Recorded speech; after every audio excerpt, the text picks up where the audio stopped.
Pronto, buongiorno. Senta, qualcuno è praticamente entrato in casa sfondando la finestra e ha messo molto disordine, c'è una porta chiusa. On November the 2nd, 2007, police in Perugia receive a phone call. There's been a break-in. When police arrive, they discover a young woman has been stabbed to death. She's Meredith Kircher, a British student, a girl with everything to live for. Amanda. For 6 years, her American flatmate Amanda Knox has been the centre of a media and judicial storm, one of 3 people accused of Meredith's murder. Tonight, the central evidence for and against Amanda Knox. And for the first time, the audio recording of Amanda Knox's prison interrogation. I was innocent. They were telling me that I was guilty. Convicted, jailed, acquitted, and now found guilty once more. It's time, say the victim's family, for the case to be resolved. We all definitely want some form of closure, and then we can all start to remember just Meredith.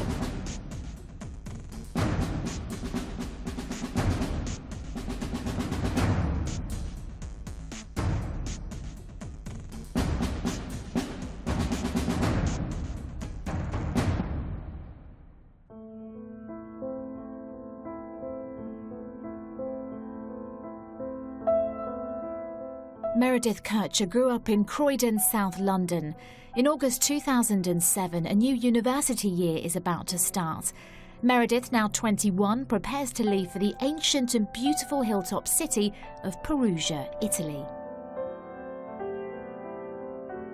She was very excited about coming to Italy, looking forward to learning more about Italian culture, seeing the city of Perugia and making new friends. And she really fought to come here. She really wanted to be here. Mez, as everyone calls her, is studying European politics and Italian at Leeds.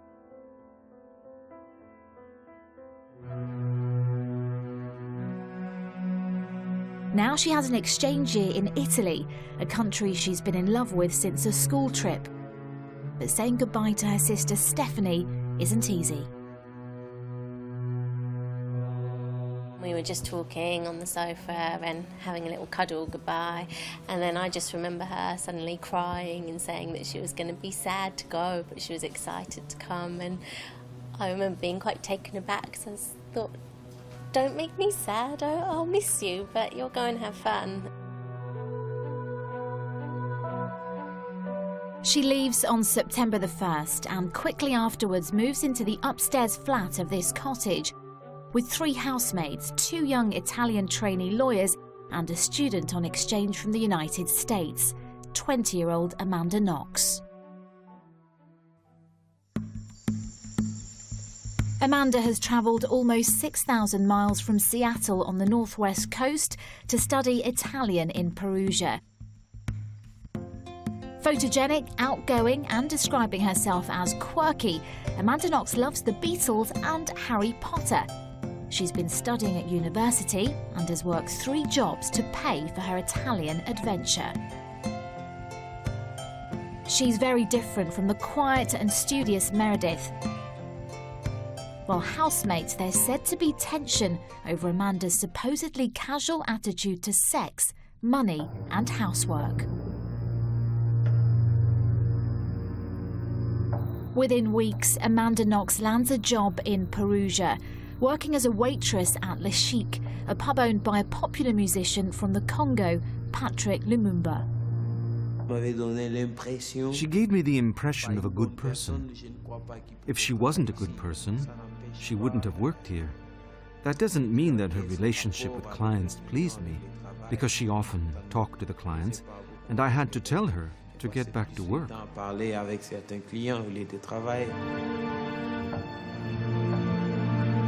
On October the 25th, Amanda and Meredith go to a classical music concert together, where Amanda meets Italian student Raffaele Sollecito.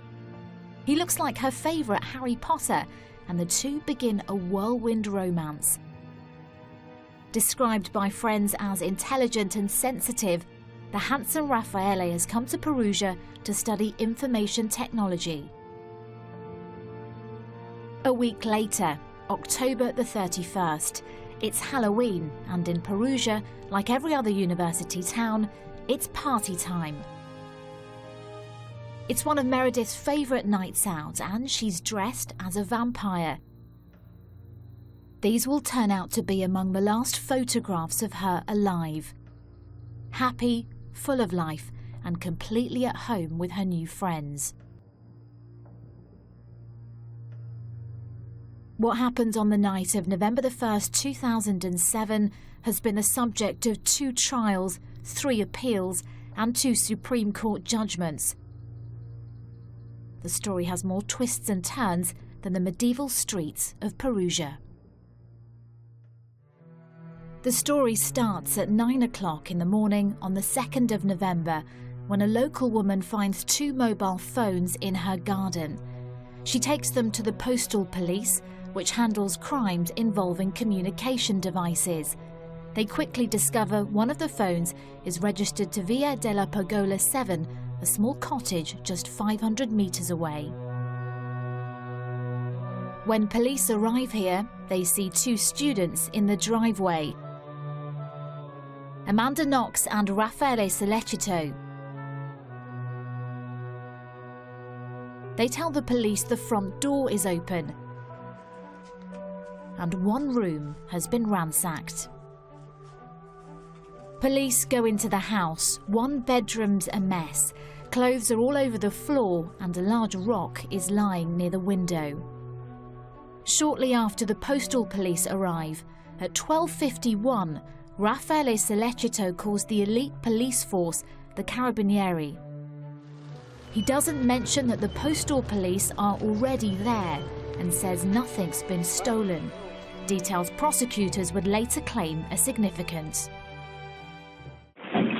Pronto, buongiorno. Senta, qualcuno è praticamente entrato in casa sfondando la finestra e ha messo molto disordine, c'è una porta chiusa. La via è... Io della Pergola. Perugia Carabinieri. Della Pergola 7. Via? Della Pergola 7 a Perugia. Furto in abitazione, eh? No, non c'è furto. Meanwhile, Amanda says she's worried about her friend Meredith. Her door's locked, she's not answering her phone. When the door is broken down, they discover a beige duvet on the floor.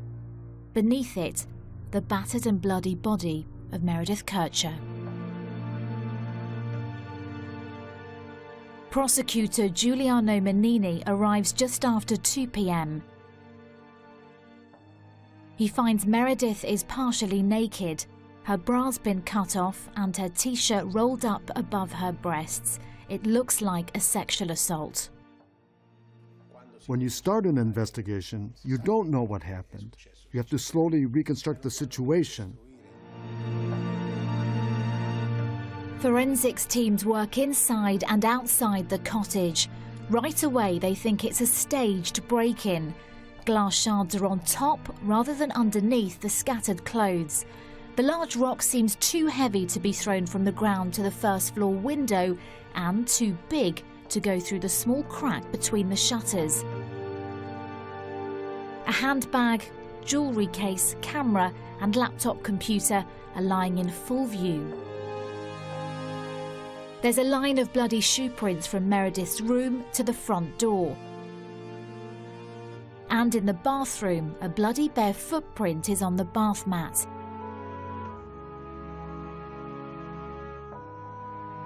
Over 4 days, investigators collect more than 400 items from the apartment, photographing and filming their work.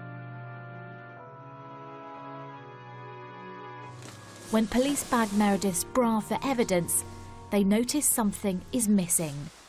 Questo è stato anche strappato. Sì, è stato strappato, manca la parte dei gancetti. È stato strappato. Questa, sì, qui è uscita la parte dei gancetti. Il maschio della grappina. Manca il pezzo dei gancetti. Sì. Però il fatto, l'unica cosa è che è intriso di sangue, quindi questo ce l'aveva nel momento in cui è stata ammazzata. Somehow the investigators leave without it, a critical error that will haunt the prosecution case. The autopsy shows Meredith has been strangled and stabbed on 2 sides of the neck, possibly with 2 different knives. The second fatal stab severed her thyroid artery. There are 40 wounds, too many, police believe, for one assailant to have inflicted alone. The prosecution's view of what happened, later disputed by the defence, is shown in this reconstruction. Meredith was trained in karate and must have encountered overwhelming force. Una stessa persona non poteva contemporaneamente tenere. One person couldn't, all at the same time, hold Meredith still and hold back her hands because there are very few defensive wounds, inflict those wounds with a smaller knife, and then give her the fatal blow with the larger knife. It is impossible. Not even Superman could do it. Cioè, è impossibile, neanche Superman ci riuscirebbe. The behaviour of Amanda Knox and her boyfriend attracts attention. Meredith's friends tell police that far from appearing distraught, Amanda and Raffaele have been seen laughing and joking. A vigil is held for Meredith, but Amanda and Raffaele don't attend. They go for dinner at a friend's instead. And the prosecutor recalls why he was concerned by Amanda's behaviour. When the girls were brought to see the knives that were in the kitchen, the reaction of Amanda, it was a reaction. She put her hands on her ears, as if she were trying to block out a terrible sound she was hearing in her ears. It was like she was having a nervous breakdown. E poi fu allontanata perché ebbe proprio un cedimento nervoso. And then there was this, one of the defining images of the case. Amanda and Raffaele kissing outside the cottage where Meredith was murdered. Her supporters say this was only natural. Did they comfort each other? We've seen that famous footage of the 2 of them together. They did. What's wrong with any of that? Nothing. It did appear to be wrong to some authorities. November the 5th, 4 days after the murder. Raffaele Sollecito is called in for questioning. Amanda goes with him, and once again, her behaviour seems odd. She does yoga and the splits in the waiting room. At this point, the couple's alibi appears to fall apart.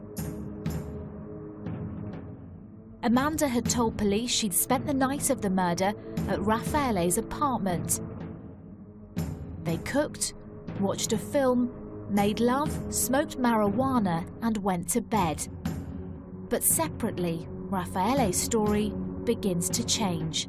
He's no longer sure if Amanda was with him all night. Amanda's called in for more questioning. As she is only a witness at this stage, an interpreter's present, but she has no legal representation. What happens next is crucial and one of the most controversial twists in the story. Police ask Amanda Knox about text messages on her phone, in particular, a message from her boss, Patrick Lumumba. Don't come to work tonight. I sent that message. It's like Sunday. Don't come to work. I sent that message. Amanda had texted back, "See you later." She says she just meant "see you around."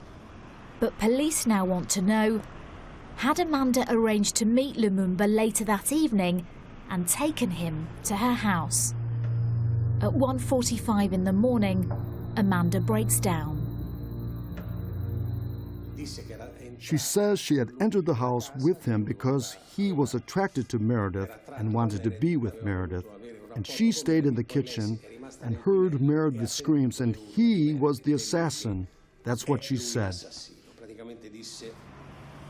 Police believe Amanda Knox's story. They raid Patrick Lumumba's home and take him in. Within hours, his photo flashes around the world as one of the murder suspects. But for the police, Amanda Knox has now gone from witness to suspect. If she's taken Lumumba to Meredith, she must have been at the house. Lei si è posta nel luogo del delitto. She put herself at the scene of the crime. She admitted to accompanying Lumumba as if she were an accomplice in his project. She was in the room next door when the crime happened, in her version.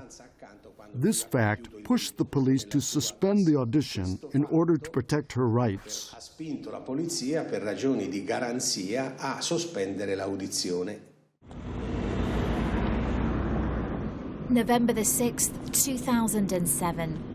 Amanda Knox and Raffaele Solecito are arrested. Waiting to be taken to jail, Amanda makes another attempt to tell police what happened with Lumumba by writing out an explanation in English. In my mind, I saw Patrick in flashes of blurred images. I saw him near the basketball court.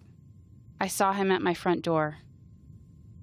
I saw myself cowering in the kitchen with my hands over my ears, because in my head I could hear Meredith screaming. But I have said this many times so as to make myself clear. These things seem unreal to me, like a dream. I want to make it clear that I'm very doubtful of the verity of my statements, because they were made under the pressure of stress, shock, and extreme exhaustion. But despite her uncertainty, she doesn't retract her accusation. Lumumba remains in jail, pleading his innocence. In the city square, members of the African community protest against his arrest. The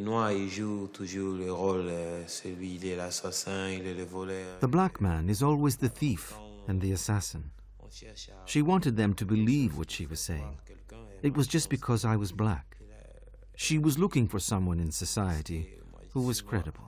There was a moment when she should have actually retracted that story. There's a moment when she should have said, no, this is the wrong thing to do. He was thrown into jail for 2 weeks, or just over 2 weeks, for something he did not do, and he lost his livelihood.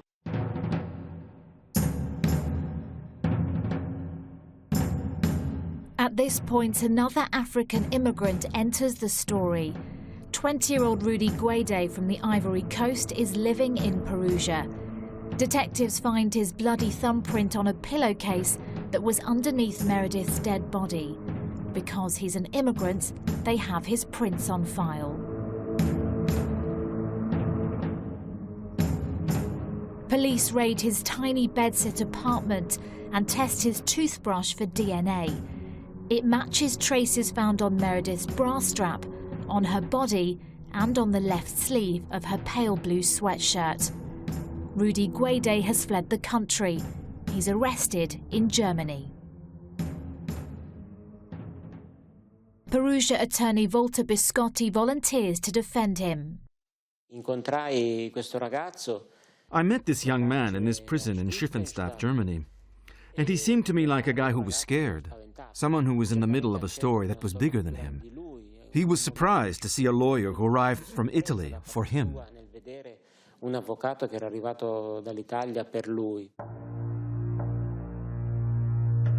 Extradited back to Italy, Rudy Guede confirms to police that he's lived in the country since the age of 5. A keen basketball player, he'd met Amanda and Meredith after shooting hoops with students who lived in the apartment below theirs. They partied and smoked dope together. Meanwhile, the case against Patrick Lumumba, as outlined by Amanda Knox, collapses. A customer at the bar has given him an alibi, and he's freed. How did Amanda Knox come to mention Lumumba's name to police? For the first time, we can hear an audio tape of her explanation to the prosecutor. A transcript of this was presented in court, but not the audio. Accompanied by 3 lawyers and an interpreter, on December the 17th, 2007, Knox is asked why she told police Lumumba committed the crime. Perché se lo era immaginato? Why? why.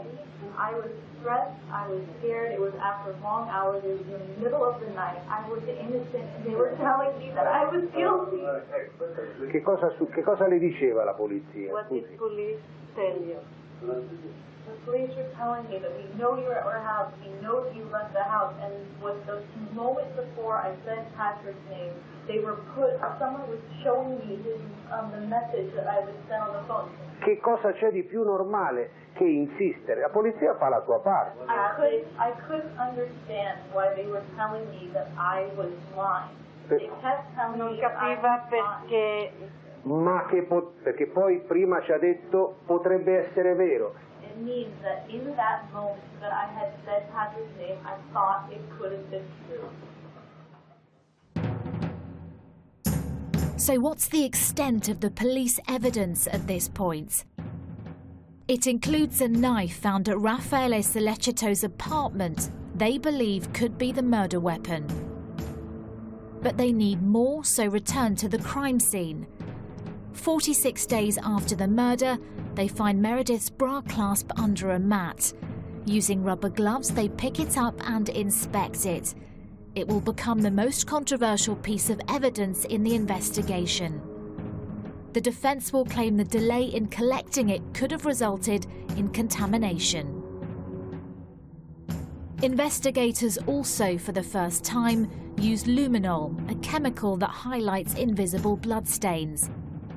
3 clear footprints appear in the hallway, plus other small bloodstains. More new evidence, but it will be controversial.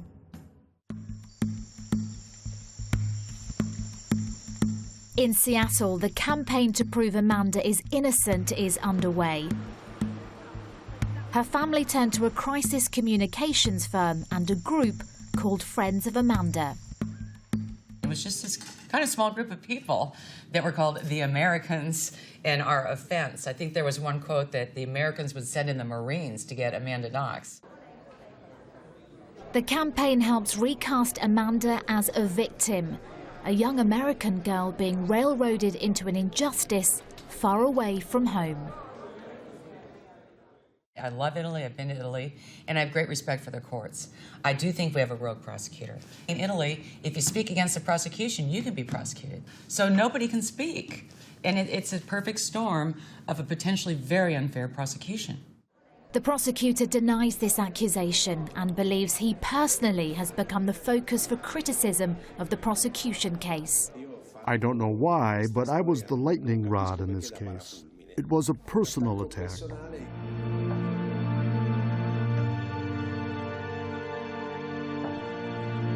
Amanda Knox's DNA has been found mixed together with Meredith Kircher's in 5 bloodstains in the flat. Plus, tests show the bare footprints match the size and shape of Amanda's and her boyfriend's feet. And the kitchen knife from Raffaele's apartment shows Amanda's DNA on the handle and a tiny trace of Meredith's DNA on the blade.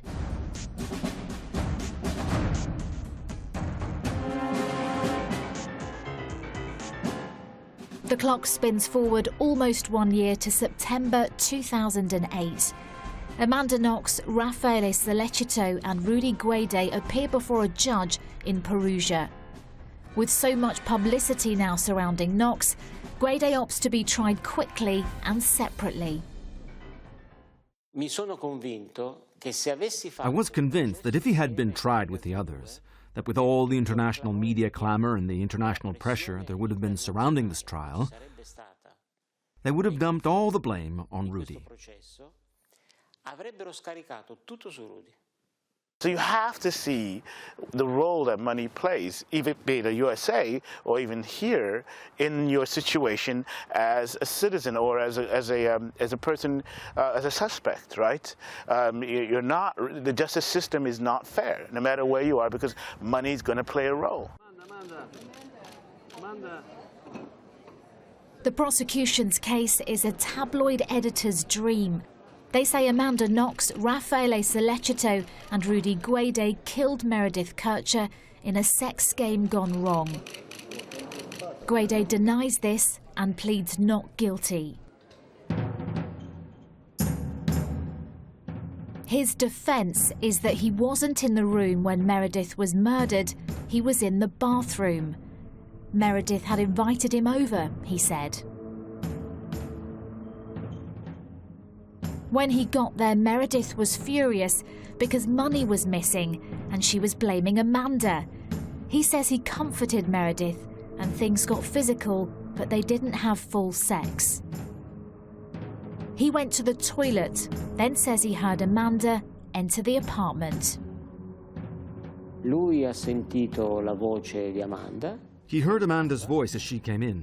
He was in the bathroom, or just about to go into the bathroom, and then he really did put on his headphone and listen to music, rap, I think, at full volume, and then heard a scream. He came out and came up against a male figure. Ha incrociato in questo corridoio una figura maschile. Rudy Guede says this man lunged at him with a knife, cutting his hand. He claims the attacker then yelled, "Black man found, black man condemned," and ran away. Guede found Meredith bleeding in the other room. He tried to stem the blood with towels and left a bloody thumbprint on the pillowcase. But the bleeding didn't stop, and Guede says he panicked. He tried to help her. He took her in his arms and should have called for help, but he was scared and ran away, and he feels guilty for this. Quindi lui per questo si sente colpevole. Rudy Guede is found guilty of Meredith's murder and sentenced to 30 years. The judge's verdict says Rudy Guede did not act alone. He's led away to prison. Amanda Knox and Raffaele Sollecito will now stand trial for the murder and sexual assault of Meredith Kircher.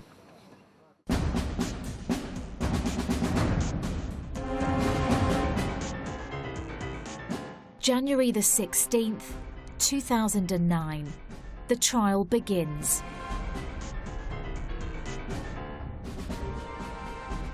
The world's media is focused on Amanda Knox. Her face fills the front pages. Could this attractive, bubbly, all-American girl be capable of murder?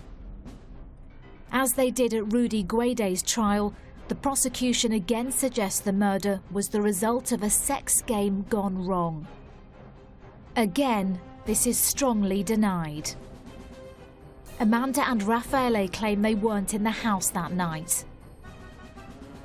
To support their case, the prosecution produces evidence they claim places the couple at the scene of the murder. First, there's the DNA found in the bathroom. The prosecution says it shows the mixed blood of Amanda Knox and Meredith Kircher in the bidet drain, the sink drain, and on a cotton bud box. There is also a large drop of Amanda's blood on the bathroom tap. According to the prosecutor, this shows Amanda and Meredith were bleeding at the same time. Strong evidence there was a fight. Le prove principali sono tracce di sangue misto. The principal evidence was mixed blood traces from which were extracted mixed DNA of Amanda and Meredith. The only explanation for that mix is that Amanda was bleeding and touched objects that were covered in Meredith's blood. There's no other explanation. But Amanda's lawyers say this proves nothing. Two young students living together means it's perfectly normal to find mixed blood and DNA in the bathroom. They say it's possible Amanda's DNA isn't from her blood at all, but from her saliva. Sarah Gino is the forensic biologist on Amanda Knox's defense team. In this case, the test was done for blood. But was the test done for saliva? No. So we can't know if inside that mixed trace there was blood because it had been demonstrated, or just saliva. Or maybe there was blood from both of them. But what does that mean? Maybe someone had a bloody nose one time, and then at another moment someone cut their finger and put it down, and their blood got mixed. Then there was the kitchen knife found in Raffaele Sollecito's flat. This, say the prosecutors, is the murder weapon, which has been cleaned. But they have found DNA of Amanda Knox on the handle and a minuscule amount of Meredith Kircher's DNA on the blade. But the words "too low" are written on the DNA reports for the knife. The test should never have been carried out, say the defence. There's not enough reliable DNA.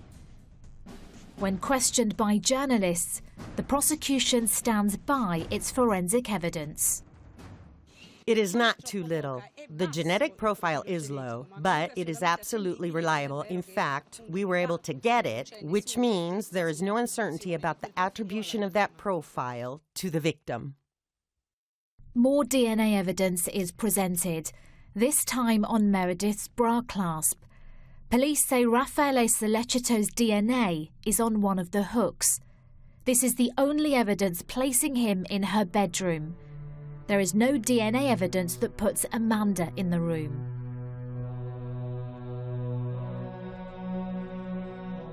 David Balding, a DNA statistician at University College London, is recognised as one of the world's leading analysts. In 2012, he's asked by the Italian Forensic Association to study Meredith Kircher's bra clasp and to give an independent view on whether Sollecito's DNA is present.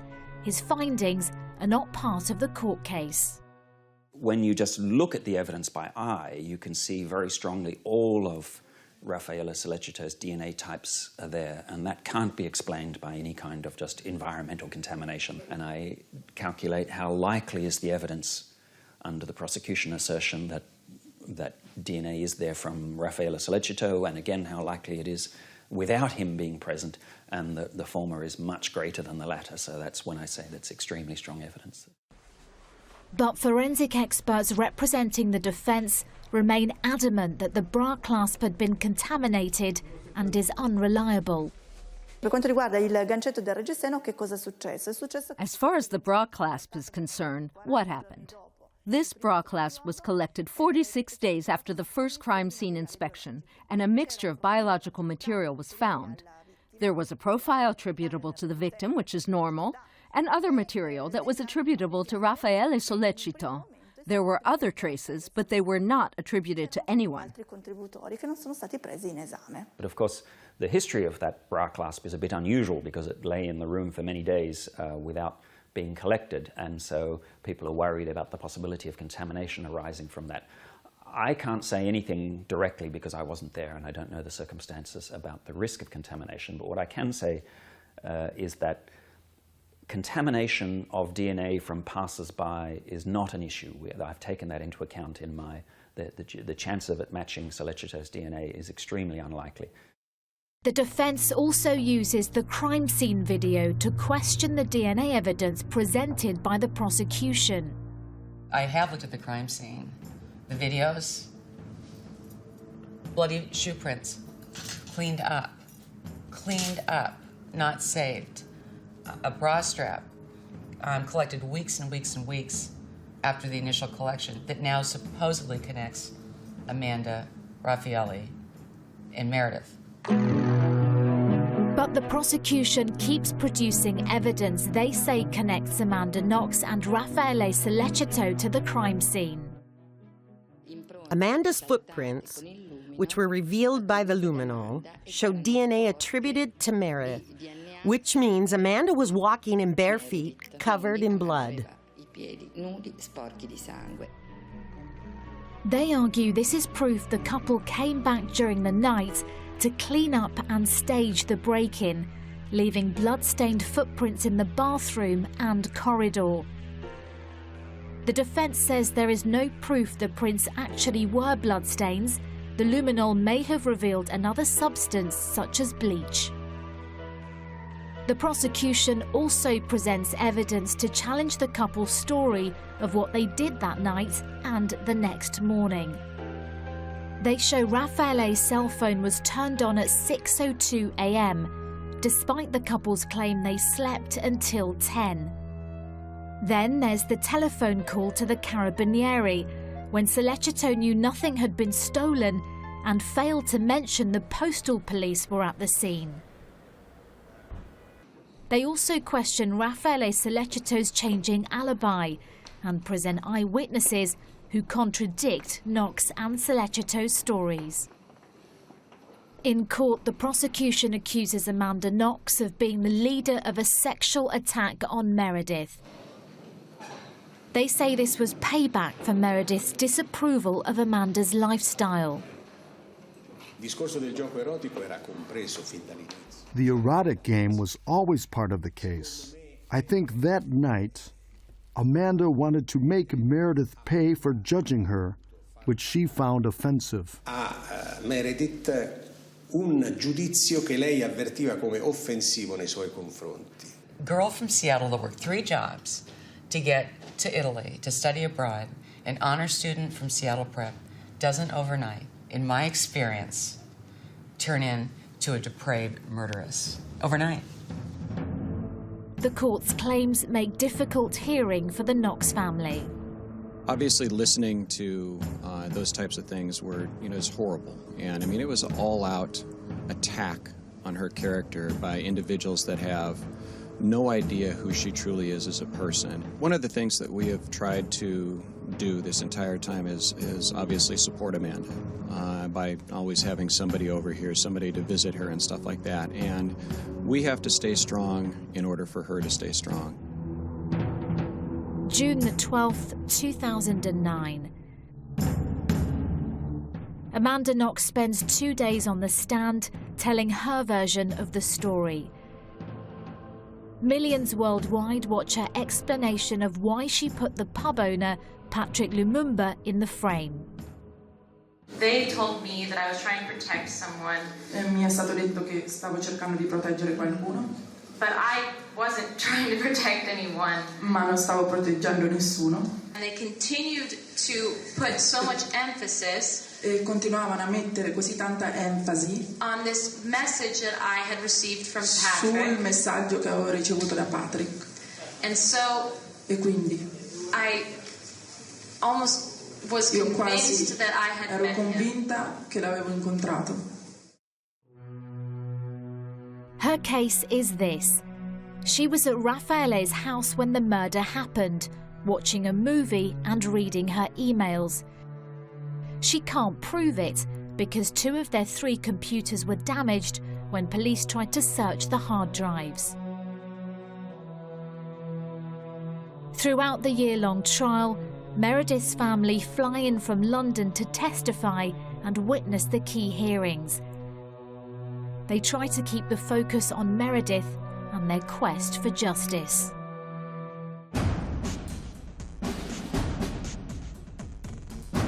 The 3rd of December 2009, the eve of the verdict.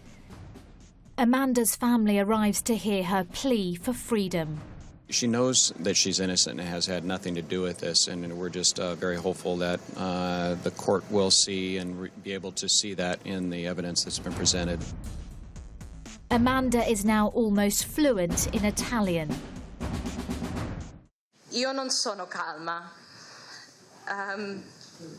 In questi giorni io ho scritto su un foglio davanti a me che avevo paura di perdere me stessa. E cioè ho paura di avere una maschera di assassina forzata sulla mia pelle. The 4th of December 2009.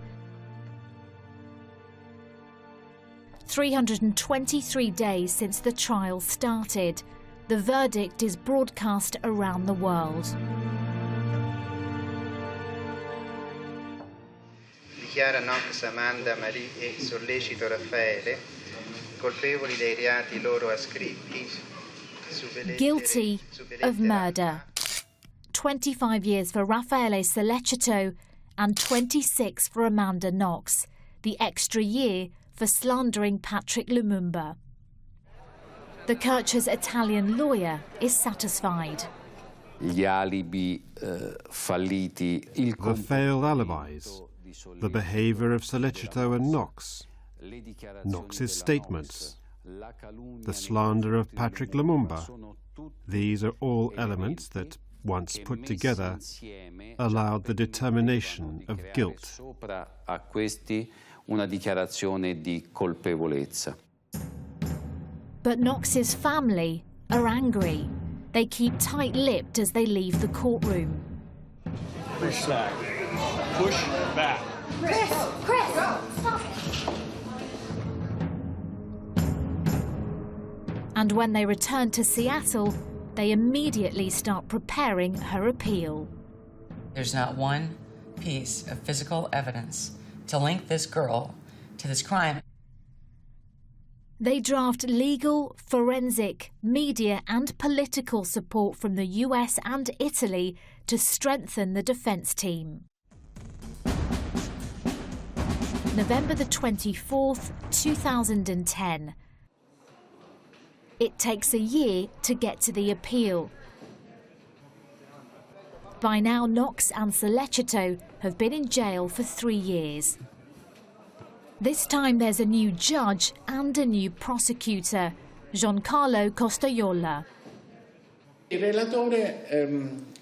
Despite the fact that there had already been a conviction, the deputy judge said at the beginning of the hearing that the only thing that was certain was that a girl was dead. Che praticamente l'unica cosa certa era che era morta una ragazza.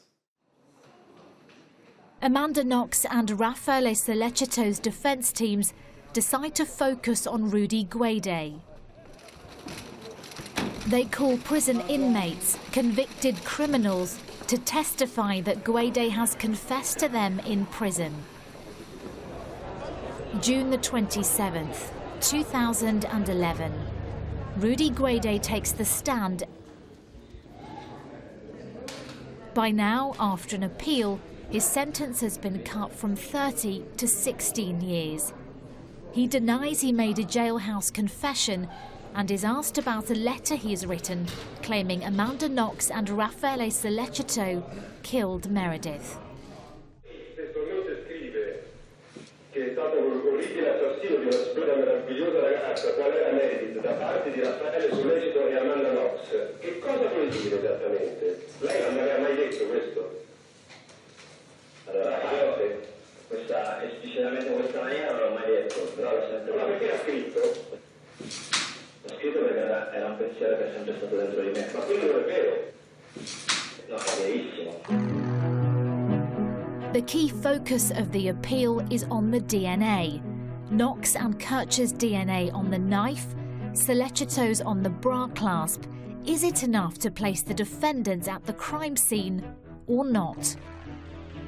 The court appoints independent experts Carla Vecchiotti and Stefano Conti from the University of Sapienza, Rome, seen here greeting Raffaele Sollecito's father and sister to review the science.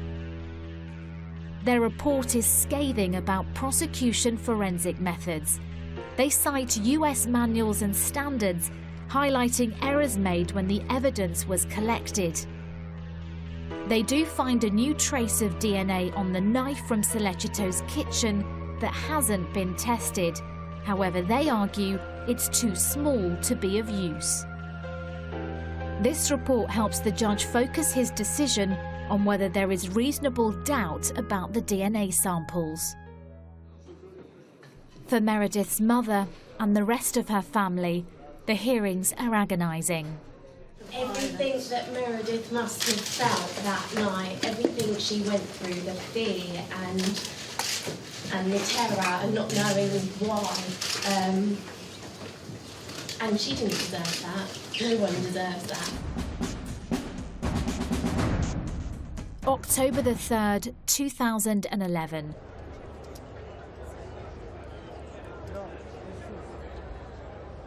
Amanda Knox and Raffaele Sollecito await their fate for the second time. In nome del popolo italiano, la Corte di Assise di Appello di Perugia assolve entrambi gli imputati dai reati loro ascritti ai capi A, B, C e D per non aver commesso il fatto. Not guilty.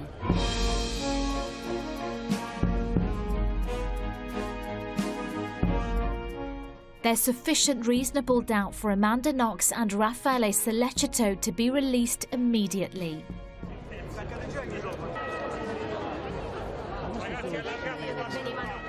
I'm Deanna Knox, Amanda Knox's sister, and I just have a few words on behalf of our family. We're thankful that Amanda's nightmare is over. She suffered for 4 years for a crime that she did not commit. That Raffaele had nothing to do with the murder of that poor girl, Meredith Kircher, who remains in our hearts. Some in the gathering crowd become increasingly agitated about the verdict.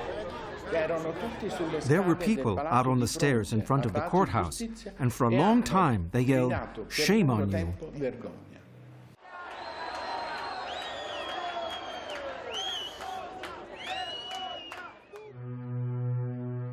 A dark sedan ferries Amanda Knox away to a safe house deep in the Italian countryside for an emotional reunion with relatives after almost 4 years in jail. While Meredith's family is left stunned and pained by the acquittal. Les has been almost forgotten in all of it. The media photo can't really of her. There's not a lot about what actually happened in the beginning, so it's very difficult to kind of keep her memory alive in all of this. The media's photos will be of Amanda Knox arriving home at Seattle Airport. I'm really overwhelmed right now. I was looking down from the airplane, and it seemed like everything wasn't real. What's important for me to say is just thank you to everyone who's believed in me, who's defended me, who's supported my family.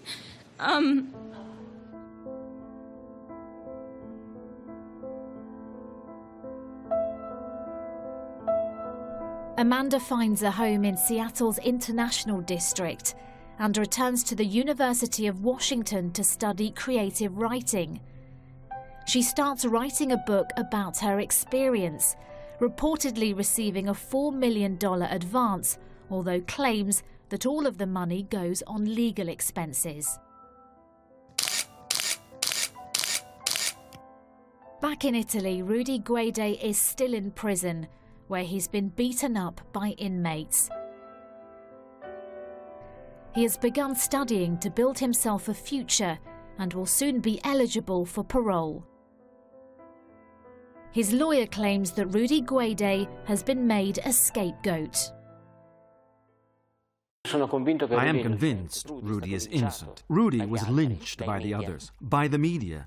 He was the weakest link. He was the weak one who had to pay for them all. In the sentence, it says he is not the actual murderer. It says he didn't handle the knife or anything, but because the judge found he took part in the group violence, he is guilty.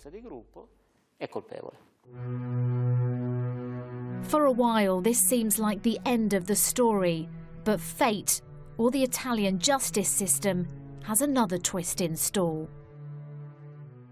Now it's the turn of the prosecution to appeal, and on the 26th of March 2013, Italy's highest court, known as the Court of Cassation, orders a new trial, overturning Amanda Knox and Raffaele Sollecito's acquittals. They say the first appeal did not debate many of the 10,000 pages from the first trial, focusing too much on the DNA evidence. E devo dire che la Cassazione in questo è stata molto pesante. The Court of Cassation was very, very harsh. It commented on the lack of logic, the lack of coordination in the reasoning. It was severe, almost devastating for the judges. Delle varie fasi motivazionali, ripeto, in modo molto pesante, quasi devastante rispetto a dei giudici. September the 30th, 2013, the second appeal begins. This time the drama switches to the birthplace of the Renaissance, Florence.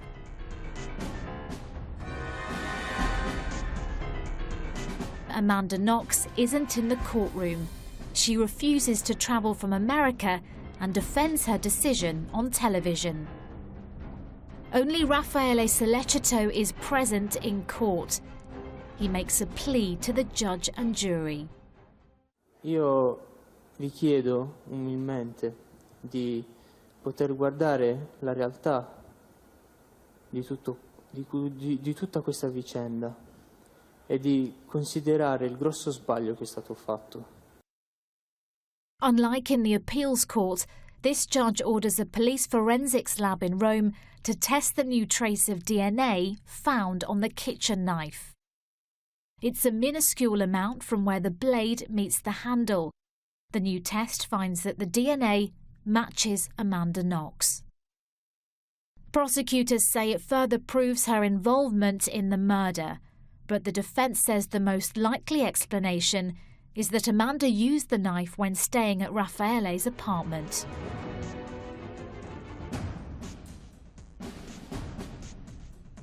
The 30th of January 2014.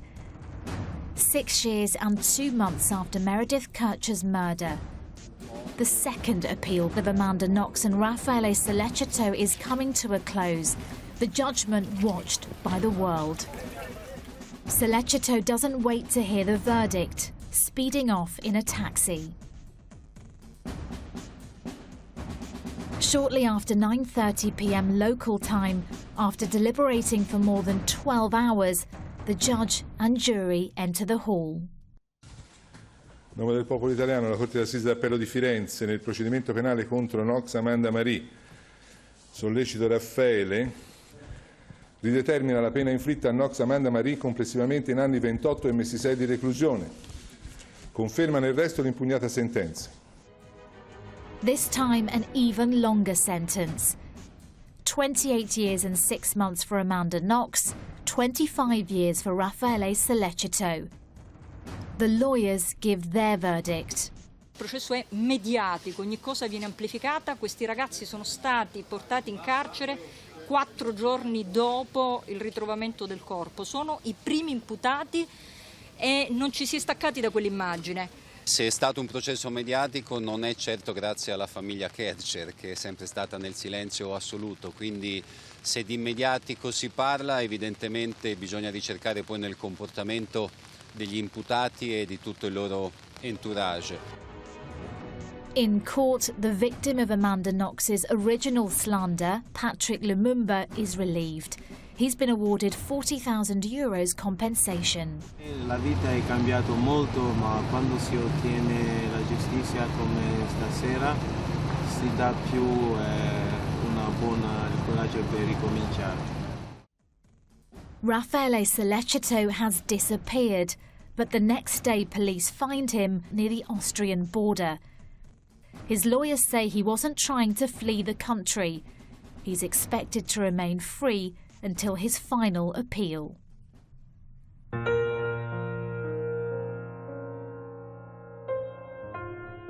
Back in Florence, Meredith's sister and brother face the media and are asked if they think Amanda Knox should be extradited from America to Italy. If somebody's found guilty and convicted of a murder, if an extradition law exists between those two countries, then I don't see why they wouldn't. I imagine it would set a difficult precedent if a country such as the US didn't choose to, go along with laws that they themselves uphold when extraditing, convicted criminals from other countries. It probably leaves them in a strange position not to. Knox and Sollecito will appeal one last time. Then, if the verdict is upheld, Italy will decide whether to request Amanda Knox's extradition. It's not, the end of it. It's another chapter, moving things forward. Anybody losing anyone close to them is hard. Losing somebody so young and the way that we did is obviously 100 times worse. And then on top of that, to have all the media attention that has gone on for so long just makes it very, very difficult to cope with.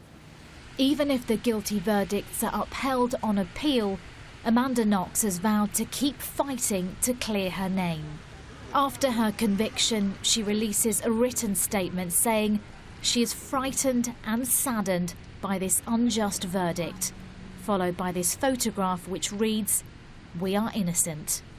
I think we all definitely want some form of closure, even just having it almost at an end of the Italian justice system and knowing that that's the final decision, and then we can all start to remember just Meredith rather than focusing on who did it or what happened.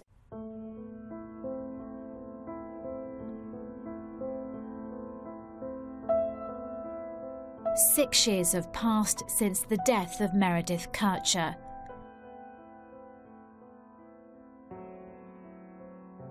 So are Amanda Knox and her former boyfriend Raffaele Sollecito guilty?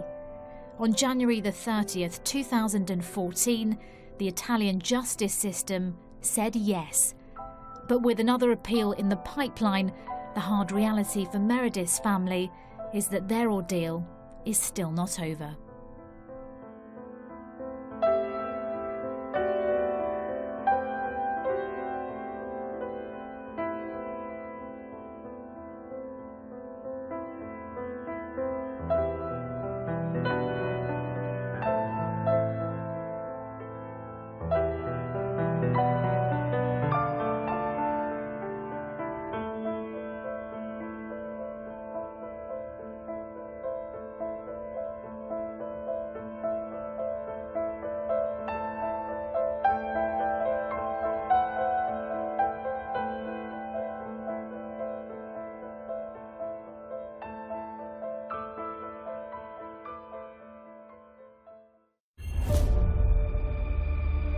What on earth did you find? This invisible force really does exist.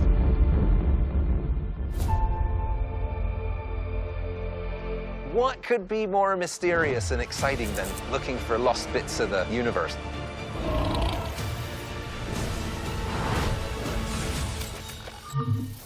Super Science Mondays, every Monday night on Curiosity Channel.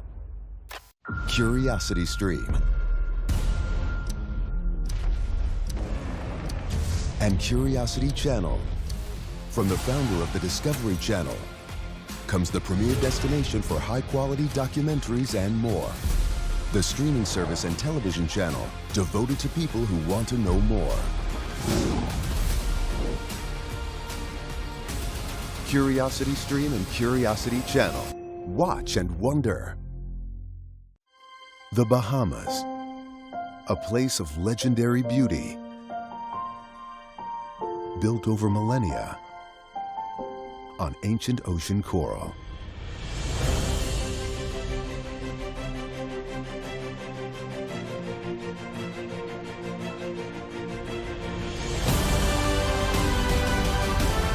Bahama Blue, 6-part series, Wednesday at 9 on Curiosity Channel.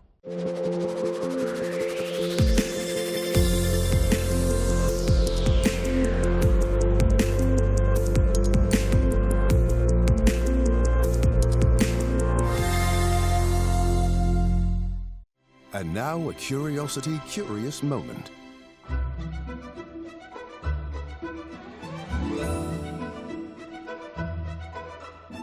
There was a part of my life where I thought all I was going to serve in my restaurant was wild. I'm not serving anything from a farm. I think there's a need until we find some sort of sense of relief to our oceans that if I say wild is the best, then I'm talking out of two sides of my mouth, because then we will be putting too much stress on our natural environment.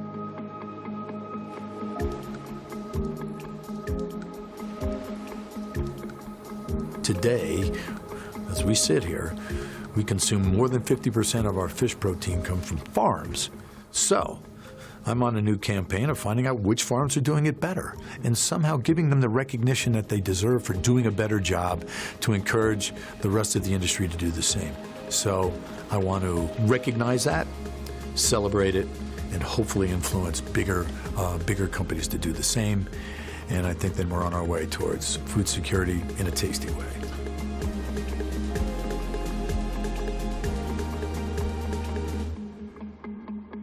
Stay tuned for more curious moments right here on Curiosity Channel.